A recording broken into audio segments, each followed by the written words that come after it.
So what happens when blowing out 100 candles stops being a medical miracle and becomes, let's say, a stress test for public finances? Okay, let's analyze this point.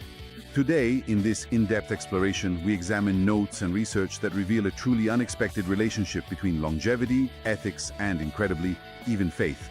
Yes, because today's mission is precisely to understand that living longer isn't just about, health or the right lifestyle. It's much more complex than that. Absolutely. It has a seismic impact on finance, wealth, savings, social life, and even the real estate market. The famous housing sector, in short. Exactly. The dilemma that emerges from these sources is no longer how long we will live, but how we will manage this shockwave in the coming decades. And the fascinating thing here is that this extra time requires us to have a completely new compass. An ethical compass, you mean? Exactly. The readings introduce the thinking of philosopher Hans Jonas, who argues that human actions must always be evaluated based on their long-term effects. And from here, three major ethical issues emerge. What would those be in practical terms? Well, the first is intergenerational justice. That is, if we live 30 years longer after retirement, we are consuming medical and economic resources today, shifting the costs onto those who will be born in the future. That's quite a burden for the next generations, indeed. Exactly. The second is the conflict between human dignity and pure efficiency. And the third concerns community versus isolation.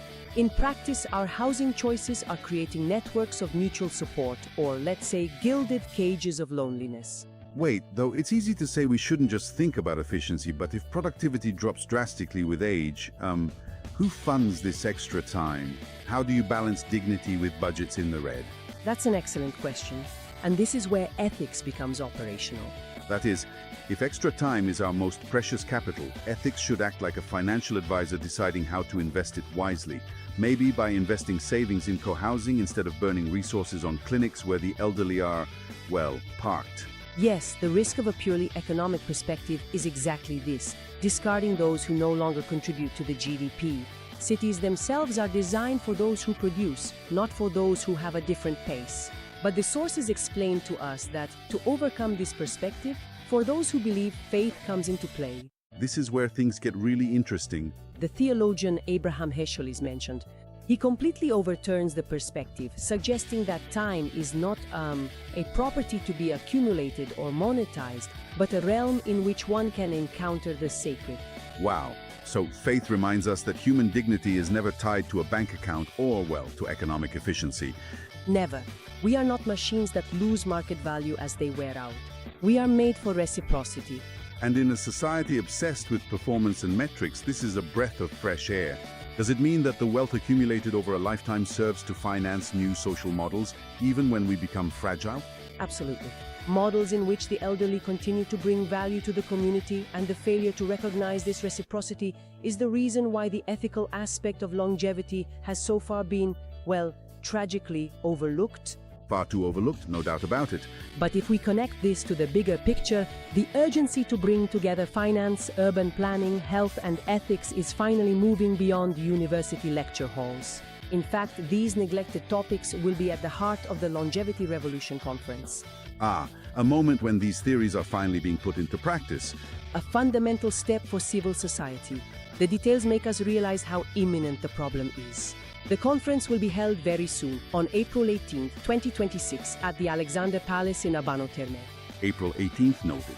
I imagine there's a huge organizational effort behind an event like this. Of course, it is strongly supported and organized by 3 districts of Lions Club International, specifically 108A1, 108A2, and 108A3.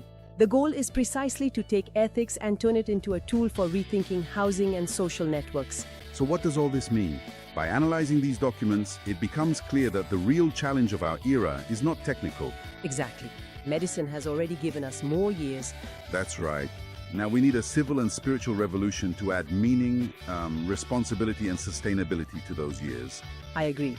And this raises an important question, a concluding thought for listeners to explore on their own. Let's hear it. We've seen that true longevity requires intergenerational justice. But let's try to go even further. If our society were to completely stop measuring an individual's value based on their economic efficiency, how would that radically change the way we design our homes and our cities in the next century?